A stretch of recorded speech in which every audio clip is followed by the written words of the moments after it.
Hey, everybody. My name is Dave. Steve Edwards is somewhere. When you see him, you'll know him. You'll know him when you see him. Oh, gosh. All right. Well, you take care of what you got to do, Steve. I'm going to get these people all fired up for today's program. Hey, welcome to today's program. My name's Dave. This is Steve Edwards. Every week we get together to talk about mules and donkeys. We're back to our normal schedule. Last week we did it twice, y'all. We did it twice. It was so good to hang out and spend a little bit of time together last week. Well, we're back at it this week. We've got a great program lined up for you. Steve's all amped up on Come Along Coffee.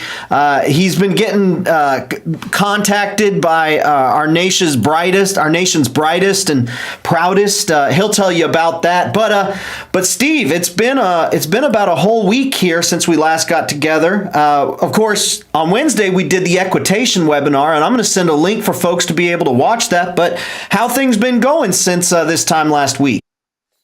Pretty awesome. Pretty incredible. This demand Come Along Coffee has got me. Woo! Here we go. I feel like I'm 42 again. Rock and roll. You know, that's good.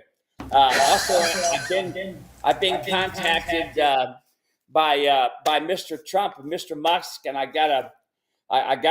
You know, they got mules. It's got to be trained and stuff too. But they got one particular program that would be helpful. So we're going to show that video toward the end there. Where you're gonna be pretty impressed. So anyway, that's something to look forward to toward the end.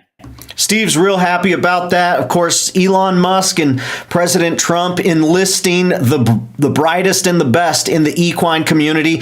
And then Steve said, and they pulled in me too. So got the mule man and the mule guy here hanging out. We are so glad to get to spend a little bit of time with you today and each week. Of course, we know you could be spending so many different things with your Tuesday afternoon. And the fact that you're here hanging out with us, it sure does mean a lot. I wanted to let you know, if this is your first time ever hanging out with us, yes, welcome. We are glad that you're here. But more than that, I want to say, here are the rules.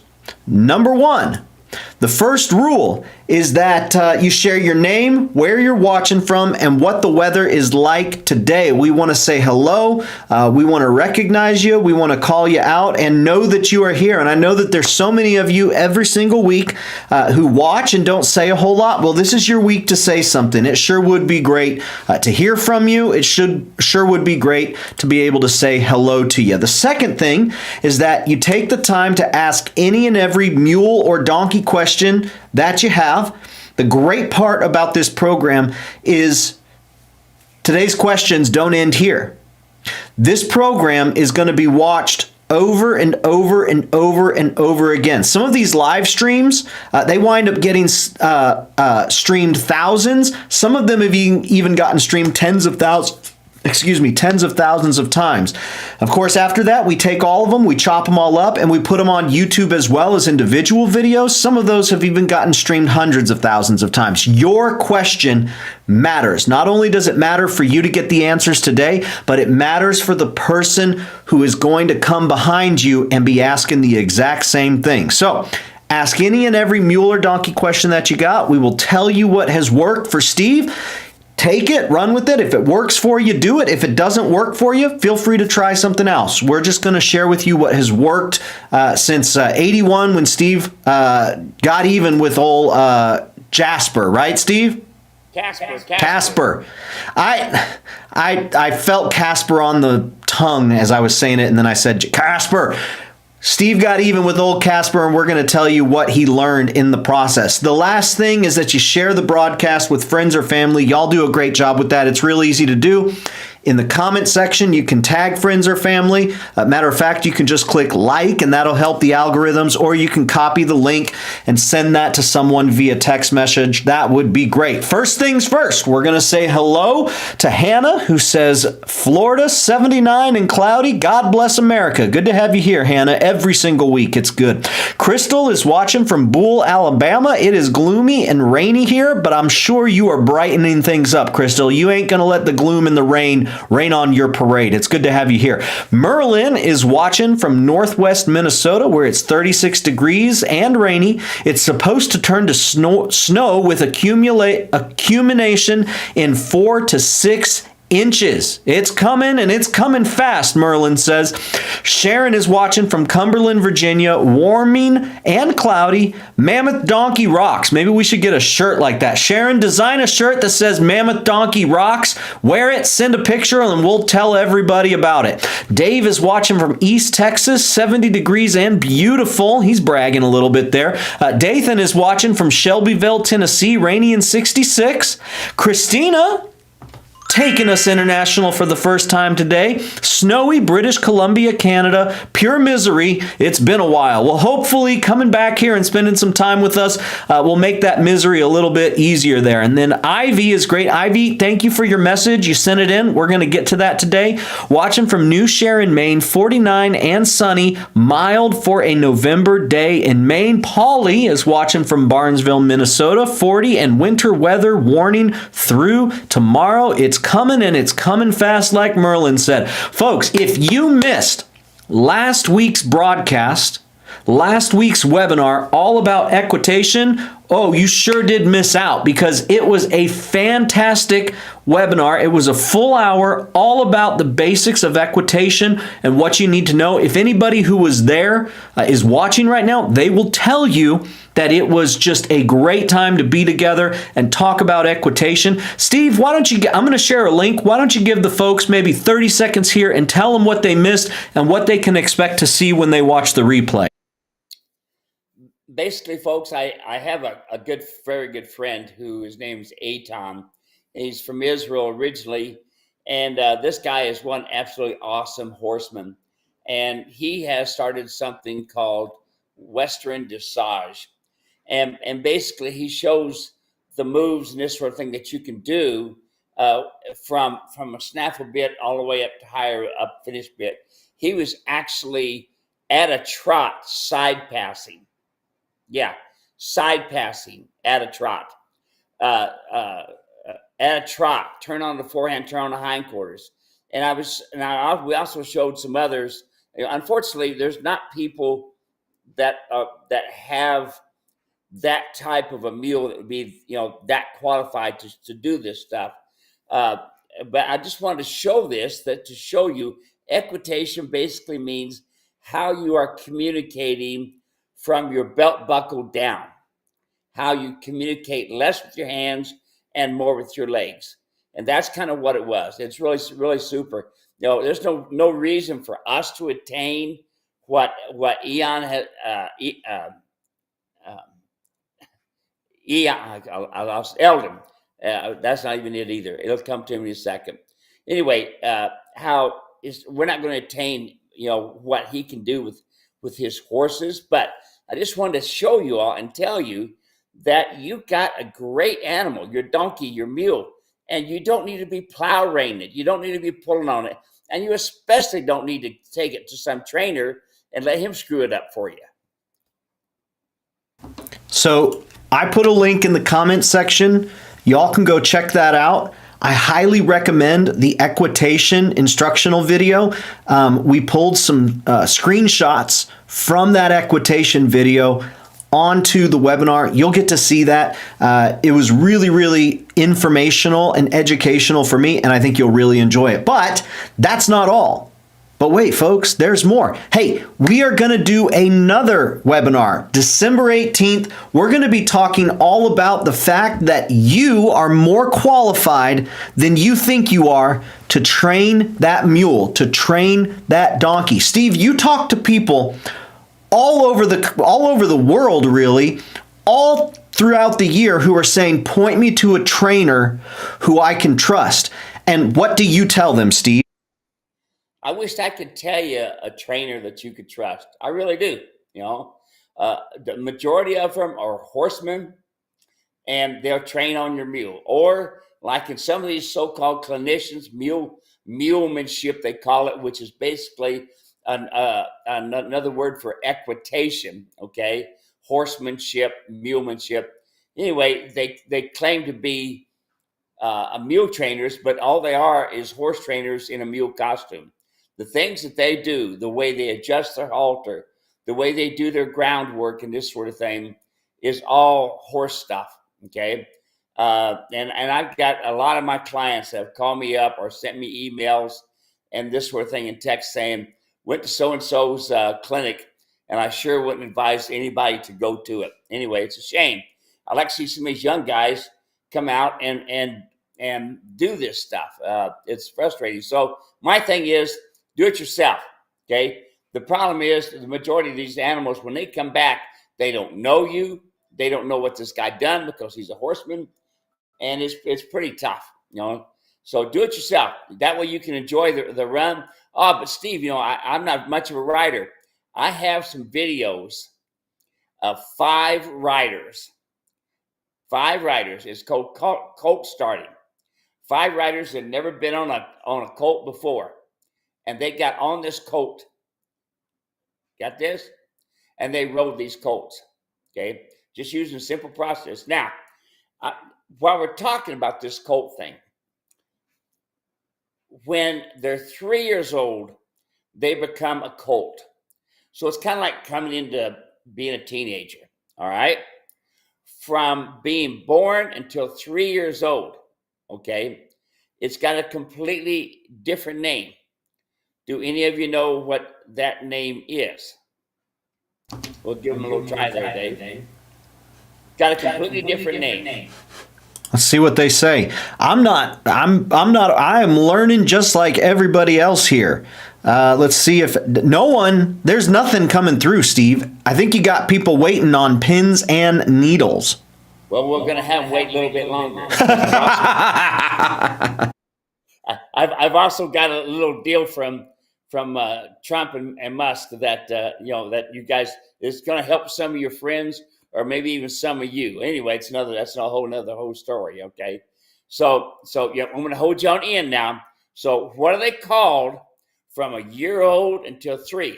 Okay, what are they called? I'll give you a hint as well. There's a guy in Australia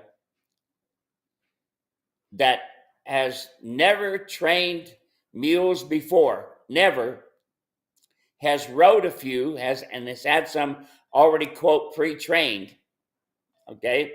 And he is the biggest seller of mules in Australia, okay? He'd never got into this before, folks, and he started doing it himself. Now, what did he do before? He milked cows. Yeah, milked cows. And he raised worms. And that's Dave. Him and that little wife of his, Di, I tell you what, they wanted to learn. They wanted to get into it, and they got into it. So, some of y'all may want to ask Dave, or maybe even Dave can tell you what a yearling to a 3-year-old, what are they called? I'm still drawing a blank, Steve. I don't know yet. I haven't learned. Yeah, learned? Well, we'll get you to learn there, mule man. Is it a colt? Mule guy, huh? Is it a colt? No, colt's a 3-year-old and up. Oh, 3-year-old and up. Okay. A weanling. Is it weanling? Everybody calls the babies colts, and they're not colts. Cody took a bold step. You want me to read you what Cody said? All right, what's Cody say? A foal. There we are. Cody, pin the blue ribbon on you, my friend. Hey, Cody, I tell you what I'm going to do. I am going to have some coffee sent to you from none other than Come Along Coffee. I'm going to have, there you go. Just right in there, if you would like ask, tell, or demand coffee, and if you want beans or if you want it ground. I suggest you have it beans, and that way you fresh ground it. Ain't nothing like fresh ground coffee, folks. Oh, man. I got some coffee the other day from a very good friend of mine, and it's called Draft Mule Coffee. And I think they must have scraped it up behind the mule. Anyway.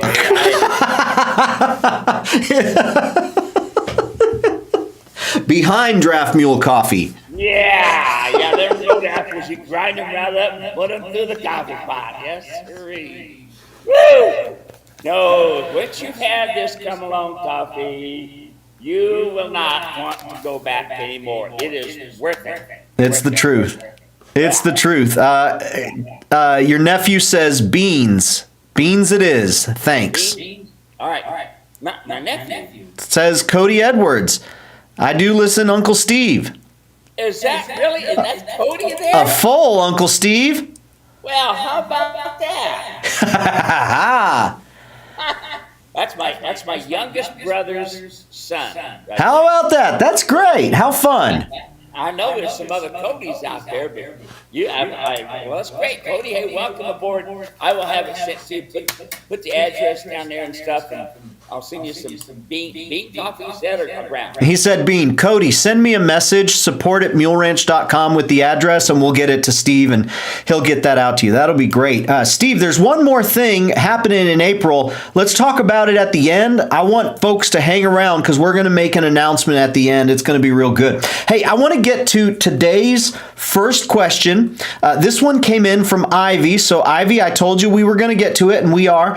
She says, I feel a bit silly riding this, but I've been outsmart by a quick, clever mule. Maybe came to me well broke to ride, drive, and work. I saw the videos. The first few weeks were fine as she settled in. Then I made a mistake. I turned her out with my draft mule Millie, and things were fine until my breechy pony started escaping under the fence. Maybe followed, and during that time, she stopped letting me touch her. She became completely untouchable. I've since installed a new fence and lured them back into the barn where Maybe is now in a 40-foot pen alone.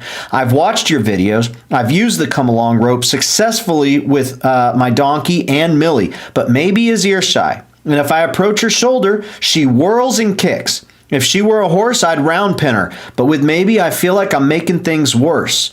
I think I need to reduce her space. I'm 67 with replaced knees and a bad hip, so my limp seems to make her more afraid. I need help getting her back to herself so I can find her a better situation. What type of insight do you offer to Ivy here, Steve?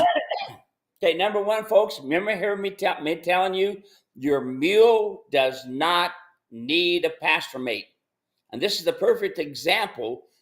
This was kind of done inadvertently, okay? But now that mule won't go nowhere without that Shetland pony. And now he's completely changed and became a monster. Okay, welcome to the world of mules, folks. I tell you time and time again, number one, do not put them out in a pasture with a bunch of other animals, okay?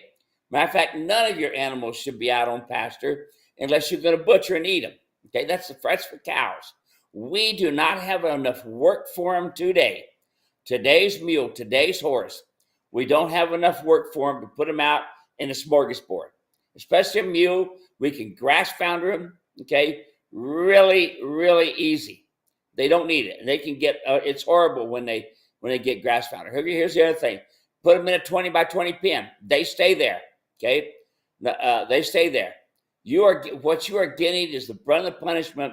Is because that mule wants to be the leader, and now you have become the herd, and now you're up a creek without a paddle.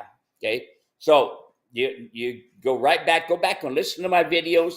I talk about this several times, probably a couple hundred times in there by now, huh, Dave? But that's what you have to do, folks. You cannot put them in a small pen. You have to feed them according to what you're doing. All right? Really, really important. Number one, make sure you're feeding them correctly. Number two, and we've got articles and stuff on that. Number two, they say in a 20 by 20 pen. I prefer 10 by 20 to start with. Okay? To start with, and then work into 20 by 20. Okay? Now, this mule wants to spin and kick. All right? You're up a creek without a paddle. Round pinning is done when it's done correctly. This is not John Lyon's round pin where you run around in a circle. No. Listen. When you are approach slowly. Don't look down and look back up, because when you do, you just ducked your head and licked your lips, and you said to that other mule, I want to be in your herd. And so that mule now is doing the asking, telling, demanding. Okay, it is now the herd leader. Remember, I told you folks, ask, That's when the mule pins his ears and says, don't come no closer. Tail, that's when the mule pins his ears and swishes his tail. Now listen to number 3. Spin and kick, go and bite. Now, where is she? She's at number 3 right now. You hear that? Okay. There are very few trainers that will know what to do here. Very few. Okay. But I'm going to tell you that it can be done. And I've got a lot of videos. That one video, Dave, where we had the husband and wife team, where we approached the mule and then back again, how to do it. And you hear me talk to the lady time and time again, tell her what to do. Here are the steps. Go for it, mule guy. Get it. Awesome. That what Steve's talking about, that is a video that we put up on YouTube absolutely free. It's really, really good. Let me just take a look here. I got the link. We call it Establishing Leadership. And these videos here, I mean, tens of thousands of views on these videos. So Ivy, that's what you want, Establishing Leadership. And we put them all up on YouTube for you to check out. So go get that, go through it. It's going to give you some really good insights on how to do what Steve was just talking about. So great question. Hey, Steve, last week we talked about Phantom Ranch. Sandra chimed in. Listen to this. Phantom Ranch lodging and canteen will be fully closed from January 2nd to March 30th, 2025. Dates subject to possible extension, as the Trans-Canyon Waterline contractor will be performing extensive excavation work in the area. So if you want more information, Phantom Ranch is fantastic, and they're open all the time. They're open, like normal, but it looks like right here it's going to be closed for a little while. But if you are looking for a really great experience and you can get drawn, Phantom Ranch is a wonderful, wonderful hike or destination down into the Grand Canyon. So I just thought that was interesting, and I figured I'd share it. Hey, I want to go to our next question. This one comes from Steven, and it's on the heels of our equitation video. I was only able to watch it on replay, but it was great. I have 3 standard Bureau of Land Management BLM donkey geldings that I'm training to be pack animals. I've only had their pack saddles on a couple of times and led them around my paddock. I know that my problem right now is not spending enough time with them due to projects, and as soon as I finish my garage, I intend to be more consistent. My question is this: since all 3 donkeys need the same training and experience, what's the best way to accomplish that? Should I pick one and train until he knows what I'm asking, or each one every time I go out to train? These are my first equine, and I'm definitely not experienced at training. I'd also like to get larger equine, mule, donkey, possibly a horse, to ride myself, but want to take things at a pace I can handle. Thank you, Steven. What would you say there, Steve? Okay, so number 1, you're going to have each one in a separate pen by itself. Number 2, you're going to feed them accordingly and go from there. Number 3, you do not need to train every day. Don't train your donkey every day. Don't train your mule every day. They'll get sick and tired of seeing you. It's okay to go in and brush them and stuff like that, okay? And it's okay to put them on a come along and take them for walks. It's okay for doing that sort of thing, okay? But no constantly train. You can, on a daily basis, pick up their feet. Now, here's the deal. 4 to 6 hours a week is a lot of training. Listen, they have 2 brains, all right? That one part of the brain that takes in the information that the human gives them is the size of a walnut, okay? So you got the 2 brains, you see my thumbs? That is all they can take in to remember, okay? Now I've had different people say, well, Steve said that their brains wasn't much bigger than a walnut. No. They got normal size, big brain up there, but there's the part that only takes in so much information. And the only reason I know that is in talking to like Dr. Robert Miller and some other great veterinarians that tell me this stuff, okay? Dave, I told you all that Dr. Miller passed away. No, you did not. You had mentioned that you had been down there and you had visited him, but I did not know that. Oh my goodness. Yeah, on the 16th, I got a text from his daughter, and then I also got an email for the 10th of May when we're going to have a Remembrance of Life. So that's going to be interesting. There's going to be some of the top trainers in the United States are going to be there to that party. It's going to be a party, by golly. It's going to be a dance. Just for folks who know, we talk about Dr. Miller's book a lot, the imprint training of the newborn foal, imprinting. Put a link. We've got that on our website, and it redirects you to where you can get it on Amazon.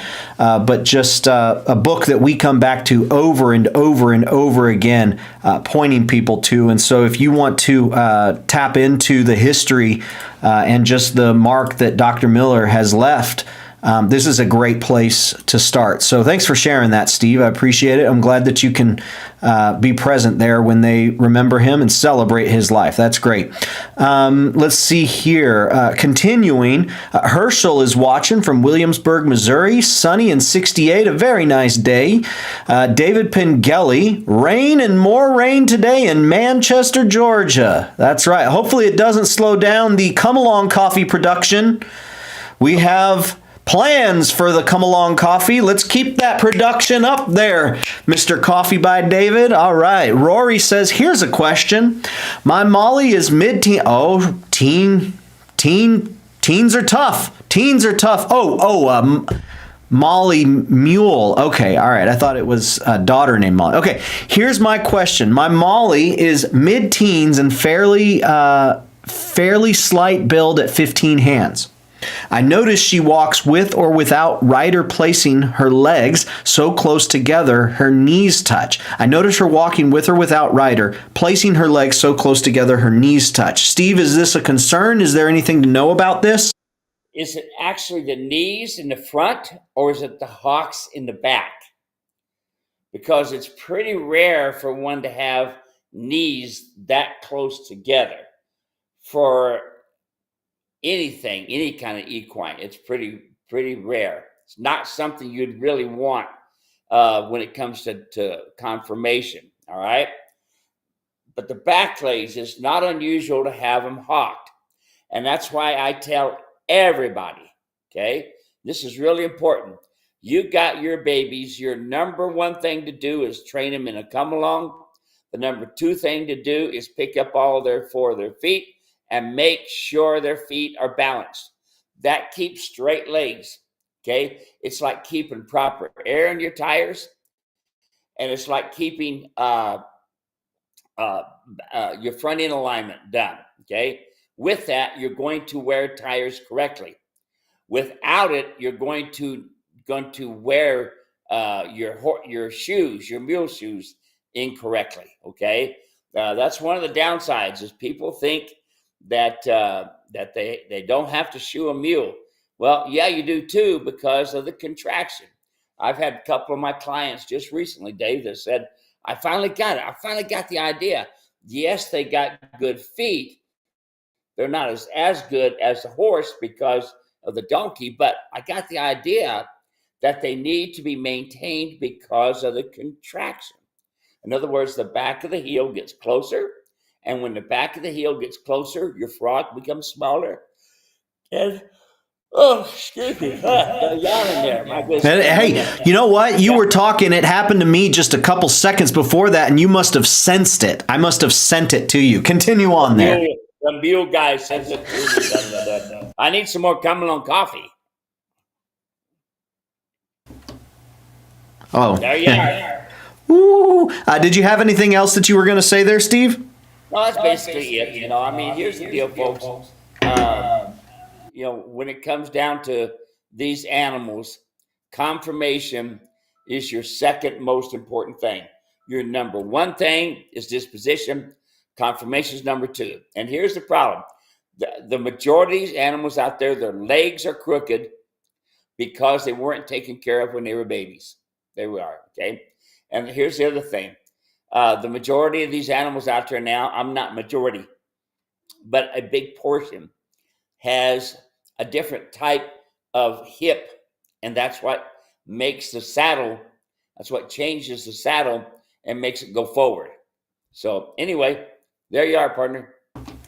Awesome. Let's say hello to Sharon watching from Kelowna, British Columbia, Canada. International. It's my favorite part of the week, and it's snowing like mad here. So we're bringing the snow. Deborah's watching from Jamestown, Tennessee, 62 and raining. My mule won't leave her stall as she hates getting wet.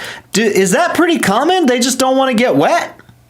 Well, that's, some of them are that way. And here's the problem with back east back there, they get what's called rain rot. Okay. And that's where the rain actually makes their back scabby looking.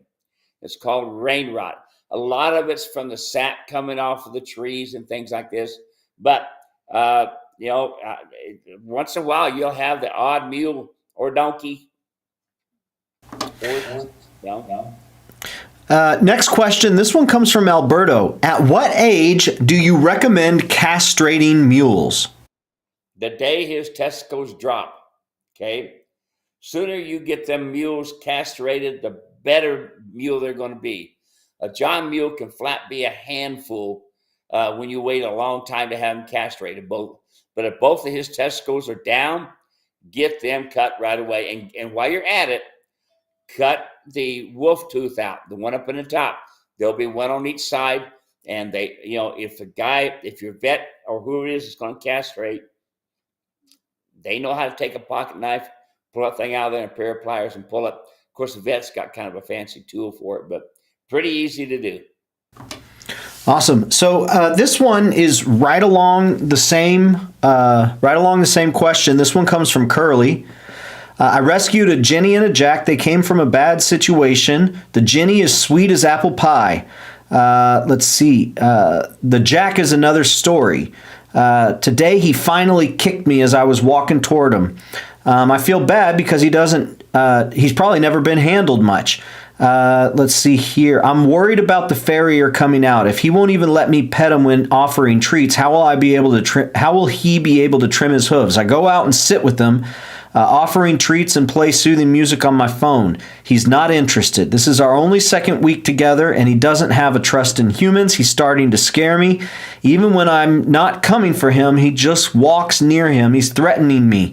I have several little ones that love my other donkeys, but I told them to stay out of his pen. Would gelding this Jack help his attitude? Night and day difference. I call it brain surgery. Okay? Absolutely. The majority of you folks should not own a Jack. You should not. Okay? They are extremely dangerous. They can hurt you in split seconds. Okay? Split seconds. They can take you apart. So you betcha, get that thing castrated as soon as possible. Your veterinarian, he knows how to handle him, okay? And I'm going to tell you, this is really important. While that Jack is healing, and while he's laying down there after being castrated, put the come along rope on him, and when he stands up, you're going to have to exercise him in order for him to heal correctly. But you keep him away from everybody, especially your kids, okay? He'll reach through them corral panels and grab them kids out right now. It's horrible, folks. Extremely dangerous, okay? So do one of two things. Either get him castrated right away or get him another home. Awesome. Yep. Brain surgery. That's what we call it. Let's see here. Kenneth is watching from Patton, Missouri. Hello, guys. Steve, why don't you like a double copper snaffle bit? I heard you say that on another podcast. Why? Or can you explain why? Okay, folks. How I learned this stuff is School of Hard Knocks. Okay? School of Hard Knocks. I didn't just watch it on TV or something like this. I learned it by School of Hard Knocks. I'm having a problem with a particular mule. And I kept thinking, why in the world is he gapping his mouth so much? Why in the world is he running through the bit so much? Just a lot of different things, okay? And it's happened before with other mules. Now, we're talking, close to 40 years ago, 45 years ago. And it happened before with other things, other animals. But I just strong-armed him because I was young and quote, fixed it. Okay. But, okay. That copper, an old cowboy told me a long time ago, and an old veterinarian, it creates a static electricity in their mouth. And they were right, because I could run my hand over the body and I could feel the static electricity over them. Okay. And I've seen them gap their mouth a lot. And the idea of copper is to be able to create saliva. Okay. That's why I don't use copper. Okay. I want the saliva, yes, but I have sweet iron on my bits. Okay. And that sweet iron, far superior. And remember, you're using a horse bit on a mule skull. Two different palates altogether. Two completely ways of thinking altogether. And that's the majority of folks. You're using horse equipment on mules, and you could have far better an animal if you just use the right equipment. Great. Thanks for that question. Let's see here. Want to say hello to Lisa. She's watching from Sydney, Australia, taking us international again. Let's see. Ivy says, thanks, Steve. Rory confirms it's the hawks on the back. So we talked about that there. Anything else you want to say about that? Nope. That's one of them things, you know, that's part of back east. I've had one time I had a mule here in Arizona that had it, old Tom, he had it. I couldn't figure out why in the world his back was so scaly and this sort of thing.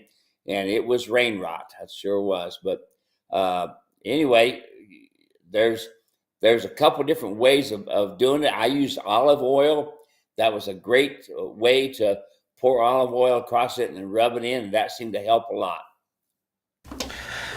Rasha.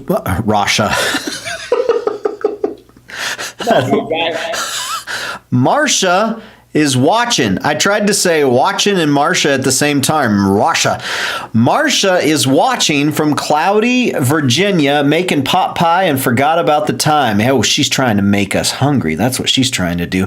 She's showing off. Rory says, thanks, Steve. I'll work on the foot with my farrier. Let's see here. Myra's watching from California, where it's in the 60s. Fall-colored leaves falling everywhere. Linda's watching from Portal, Arizona. 56 and sunny. Asks the question, why not use a Bosal for trail riding instead of a bit? I use rubber reins and halter, and using a cross, I can control all misbehaving in my horses. We talked a little bit about this on the equine or the equitation webinar. Steve, what would you say to Linda? Yeah, don't use the rubber reins, okay? That gives too much elasticity to the animal, and when he roots, you know how he roots his mouth out? He'll get away with too much, you know. And you don't want to use the small things. Why not use a Bosal? Well, if you're good with a Bosal, I wouldn't mind you using it once in a while. Mechanical hackamore, yeah. But few people know how to use a Bosal correctly. And here's the downside, folks. Mules are super sensitive about their nose because of their daddy, the donkey. They're very sensitive. So that's why I start everything in a come-along rope so that I work from the nose. And then I go from there and do my surcingle work with my adjusted rope halter. But you'll be using that come along rope the rest of your life. That Bosal, you better know how to use it, because you get to messing with that mule's nose and not doing really good. You may think he's doing good, and I'm going to tell you, I've yet to find anyone riding a mule with a hackamore that didn't have a mule that they didn't know that was getting ready to be a problem and then became a problem. They call me up and say, dang, it happened. So use a bit. It is far superior. Don't use rubber cheek pieces. Don't use rubber reins, bungee cord reins. Don't do that, okay? Mules don't care about their mouth. They care about their nose. So they'll get to where they'll get a hold of that bit. That's why my bits are designed the way they are, to keep them from sticking their tongue out and grabbing that bit and taking it away from you. They will do it, okay? And they will run just as fast sideways as they will straight ahead. Awesome. Lane says, what bit should I use ponying from my mule? What would you say? Well, if you're ponying your mule, you don't really need to put a bit in his mouth, unless you just want him to be learning to carry it. But there's, what you really want to do is put him in a surcingle and put him in a round pen and turn him loose. Let him learn to pack it, because otherwise, when you're ponying, you're going to be using a come-along rope anyway. You're not going to be using a halter, because your come-along rope is going to be your training device. And so you're going to want to use that come-along rope. Hey, Lane, good to hear from you, buddy. Crystal says, on the subject of mule equipment and horse equipment, what is the difference between your mule bridle and a horse bridle? Are we talking bridle or bit? Well, she says bridle. Okay. Now, the bridle is the part that holds on the head that goes down to the bit. Okay. So what's the difference? 19-inch brow band, that's one thing. Okay. And how it sits on the animal's side cheeks, and it's adjustable. Okay. It's very adjustable. Here's what you've got to think about, is that you want a bridle. Just any bridle doesn't work on just any bit. The bridle has to carry the bit in the right place on the mule's mouth. Now, my double twisted wire snaffle bit on my martingale, the mule packs the bit. I do not create one wrinkle or two wrinkles anytime, but especially when I'm training and building a foundation or fixing a problem. That's when I use my mule rider's martingale and my double twisted wire bit. My finished bit, Dave's probably got a picture right there showing the two bits together. You can see how the horse bit is laying down flat, and you can see how my bit comes up off of the animal's. See that? Look on the left-hand side underneath me there, okay? And look in the very back there. You see how the bit comes up off of the flat? The reason you want that, because now that bit lays back in the mouth rather than forward in the mouth. That will then help him to break over at the pole, close his mouth, and be more comfortable. That's the reason I designed those bits the way I did. Notice the shank on it, okay? That shank is so that mule won't reach over there with his tongue and grab a hold of that bit and take the bit away from you. And they will do it. Sorry about that. Didn't mean to go away from it so quick there. No problem there, mule guy. All right. Mary has our next question. I've worked with horses my whole life, but my boyfriend is more preferential to donkeys and mules, mostly donkeys. I'd like to buy him a saddle. He's 6 foot, 180 to 220, depending on when. He needs a saddle for a mammoth. He's a beginner, so I'm looking for a mule that's been there, done that. That's what I want help with, finding a mule that's been there, done that. I would really appreciate any suggestions and people who you trust, ideally located on the West Coast. Steve, I thought this was a great question because it's such a teachable moment. What would you say to Mary? Oh, mule guy, I think you can handle this one. All right, we'll give it a whirl. There's no such thing as a mule that has been there and done that. They've probably been able to do certain things with a certain rider. They know that particular rider, or they know that particular handler, and they've got a working relationship with that handler. But you're not that handler. You're not that rider. And anything could come up and spook the bejesus out of the mule at any second. A piece of grass floating in the wind could cause them to freak out. So there is no such thing as a trained mule, and anybody that tells you this one's been there and done that, you want to go out there, you want to see the mule, you want to see their disposition, you want to get up close to them, you want to see what they can do in a 10-foot circle. You want to see turn on the forehand, turn on the hindquarters, and side pass. If you can do it in a 10-foot circle, all you have is a good foundation. It's not a trained mule, but it is a foundation, and you can work with that foundation. But if you're going by someone saying this mule has packed up and down the Grand Canyon, this donkey's been through Yosemite, maybe it did it for that person, but that doesn't mean they're going to do it for you. So if you're going to be buying something, you want to get a vet check, you want to get out there, you don't want to just watch what that person does. because they might not be trying to deceive you, but they're going to show you the ways that this animal performs well. You get there, you do the work yourself, you get the vet check, then you have all the information to be able to make a decision. What'd you think? Hey, man, you did awesome. Did you hear the lady in the very beginning of the program? Said she got it home, and all of a sudden it's a completely different mule now, okay? Now, give them the example of me at a clinic with my mule.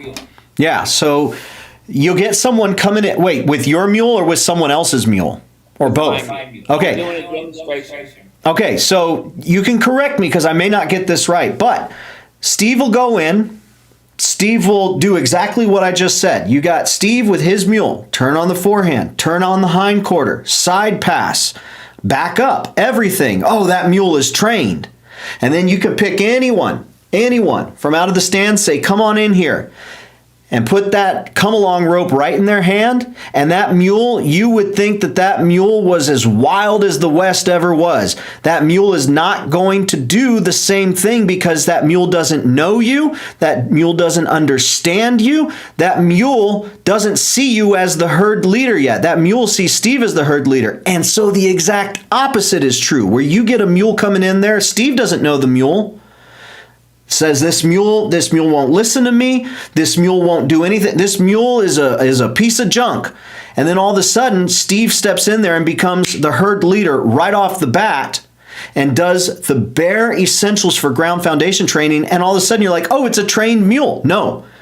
It's Steve knowing what to do to be that herd leader, and the vice versa is true. Steve's mule sees Steve as the herd leader and doesn't know you, doesn't understand you, so you've got to earn that foundational trust. You've got to work with them to become that herd leader. How did I do? You did awesome. You get a AAA on that one. Here's the deal, folks. You know, the mule will do as good as you have the abilities.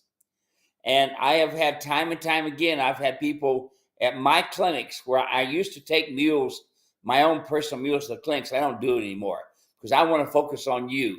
I don't want to make me look good, get up on top of the saddle and say, okay, you got to do it like this. No. I'm on the ground. I am working with you. I'm putting my hands in your hands and I'm saying, do it like this. Okay. Now, when I would demonstrate my mule, you would see that mule do everything. Then somebody else would come and climb on that mule. You'd swear him down. He wasn't trained at all. And you just saw it 15 minutes earlier that the mule did everything. So been there, done that. Don't let nobody tell you, folks, oh, this mule has got, no. Okay.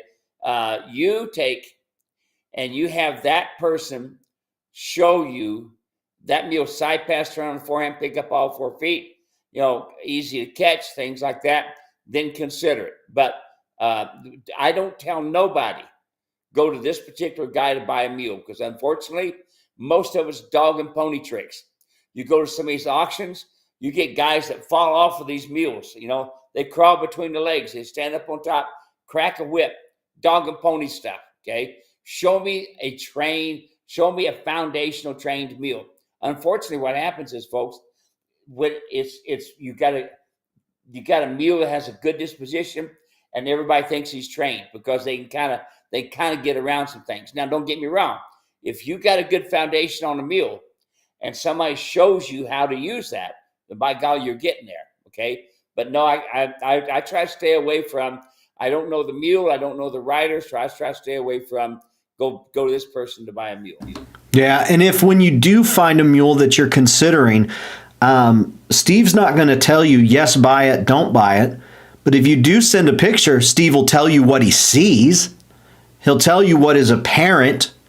But that decision on whether to buy or not, that's on you to get educated. You're here right now watching this program. Good for you. That's on you to get educated and make sure that, number one, you know what you're seeing, and number two, what you're seeing is what you want. So, all right, I'm going to keep plugging away here. I'm going to keep trying it out and seeing if I can get better and better. But I got put on the spot, and I think I did an okay. He says I did a AAA, so I will take it. Let's see here.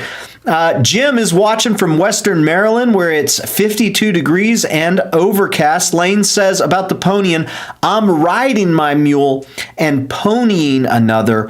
What bit should I ride with? Gotcha. Okay. So if your mule's got a pretty good handle and you're comfortable with it, then go ahead and use your finish bit. But if you think this colt might be kind of a problem, I would use my martingale because it gives me far more communication value using the martingale. So if I do run into a problem, I got the martingale. The problem with having a colt that you're ponying, they can kind of blow up and be silly, and that would kind of spook the mule you're riding, and then they'll throw their nose out, throw their head in the air with a finished bit, and they cannot do it with the mule rider's martingale. That's the nice thing about that. When I'm going to be doing something really tough, like ponying can be pretty tough, when I'm going to be doing that, I'm going to be using my mule rider's martingale. All right, Ranch Walla Walla, greetings. We are listening and enjoying your information from Washington. Cool and cloudy.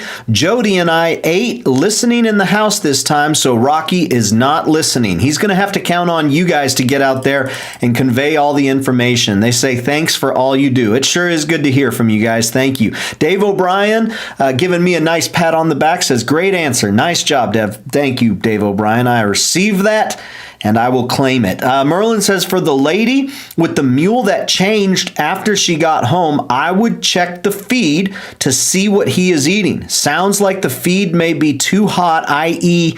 too many carbs. Steve, that's what you talk about first and foremost in your feed and nutrition program article, Mules Can't Stand Prosperity, is when it's that rich feed, it's so hot, it's like rocket fuel for them, and just changing their diet goes a long way to changing their behavior, yeah? Oh, yeah, night and day. At several times a week, Dave, I have people who call me who had this great mule that they went to someplace or another and they got it and they brought it home. And a couple of weeks later, a month later, oh my goodness, it was the mule from hell. Okay. And so, you got to feed them accordingly, folks. So give that a try. Feed them. We've got several articles on that and different things. And I'm talking with a feed specialist in one area. So we got a lot of help for you there. All right, folks, Steve has a hard stop at the bottom of the hour, so we're going to wrap up a couple questions here, and then we're going to get to our announcements. We got a question real quick from Robert. My mule likes an ear of corn every other day with their hay. Is that okay? Not good. Okay, not good at all. That ear of corn right there is too many carbohydrates for one thing. Okay, but the other thing, they cannot digest that corn very well. Okay, we call them tracers. Tracers, because when you eat corn, if you happen to look back and see something float around in there, it's yellow. It's a tracer. It tells you how long ago you ate corn, right? But corn is not a corn. It does mules and donkeys, and really horses too, don't do a good job of digesting corn. Because here's the deal. We fed it years ago, but what was we doing years ago? That was our transportation. That was what we worked in the fields. So we fed them accordingly. Get this in your mind, folks, okay? You can't, it's just like the guy wanting to give his mule a donkey treats and play kind music. No, that's people thinking, all right? You've got to think like a mule. Ask, tell, demand. Think like a donkey. Ask, tell, demand. Okay? Now, you can't say, okay, Fluffy, now do this, and I will give you a Fluffy treat. No, you can't do that. Listen, that mare, being the herd leader, she'll ask with pin in her ears. Don't come no closer. She'll tell you, pin in her ears and switch in her tail, and then she'll demand on a spin and kick. And if that means, what that means is, if you got to whack them, whack them. Okay, otherwise they don't respect for you. I have seen mares take a mule and bite them and fight them and throw them on the ground and stomp on them, and you would think that mule would want to go near that mare again, but he would follow her around everywhere, ducking his head, licking his lips. All right, Steve, we got an announcement here coming up next April. You want to tell folks what the big news is?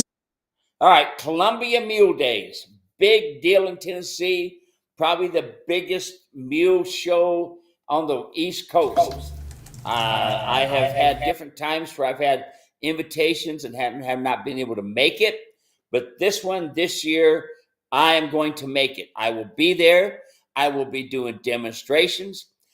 People will be bringing their mules. I will be training. It will not be a full-time clinic every day, okay? It'll be throughout the day, small clinics.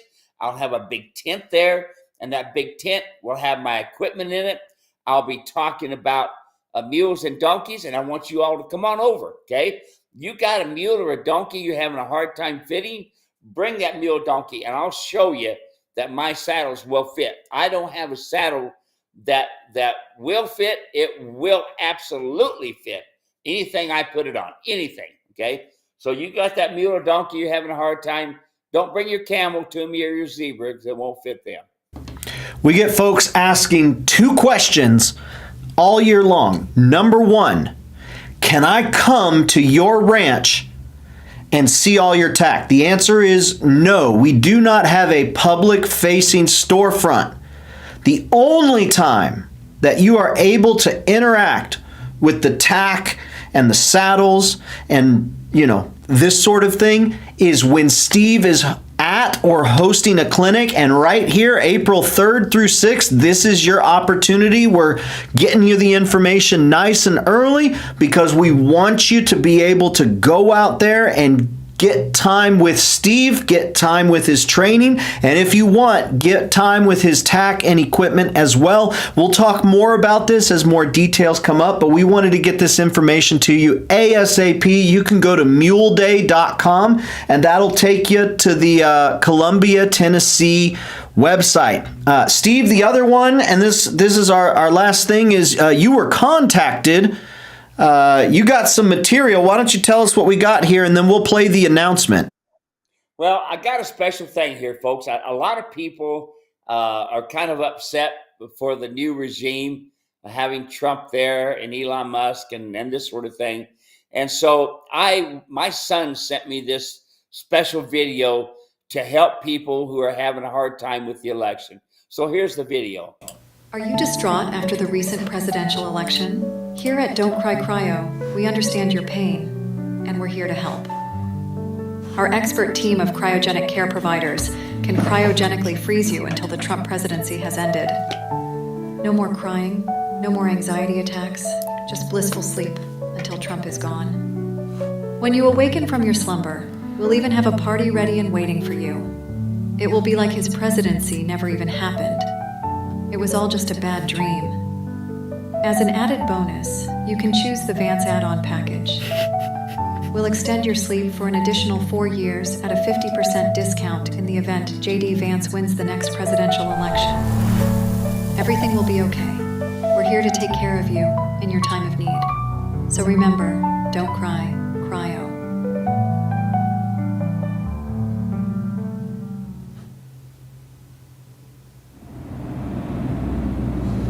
Where am I?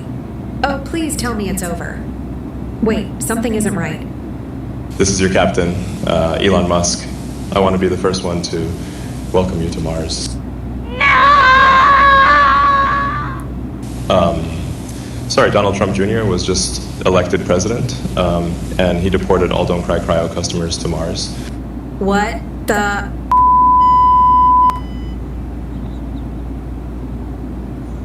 Yeah, so there you are, folks. I couldn't pass that up. Now I know some of you won't like me for that, but you know what? I'm sorry. It's this is you know me. I don't cut any corners anywhere. I tell you to pray. I mean pray. And this nation now has a leader, and we're going to see what God has in mind. You all need to lift this leader up on a daily basis. Not only this leader, but the new cabinet. Look at already, look what's happening, okay? All of these people that crashed the border, 2.5 million people crashed the border and crashing our economy and everything. We're going to see some changes, and we're seeing some mega changes now. So, hey, I still love you all. Ride them mules, drive them mules, but still love me because I'm the best mule trainer you're ever going to work with. All right, everyone. Thanks for hanging out. Appreciate it. Thanks for spending a little bit of time with us. We know you could be doing a lot of different things. The fact that you're here and now really does mean a lot to us. And we look forward to seeing you next week. If you have anything that you need, just reach out to us. MuleRanch.com. You can find all the things there. Steve, we'll see you next week, okay? All right, yeah, we got to go some training. We got some special training going on tonight at the fire department, so I got to get over there. Steve's on his way out. Yep, keeping the people safe. Okay, bye-bye, everyone. God bless. Best.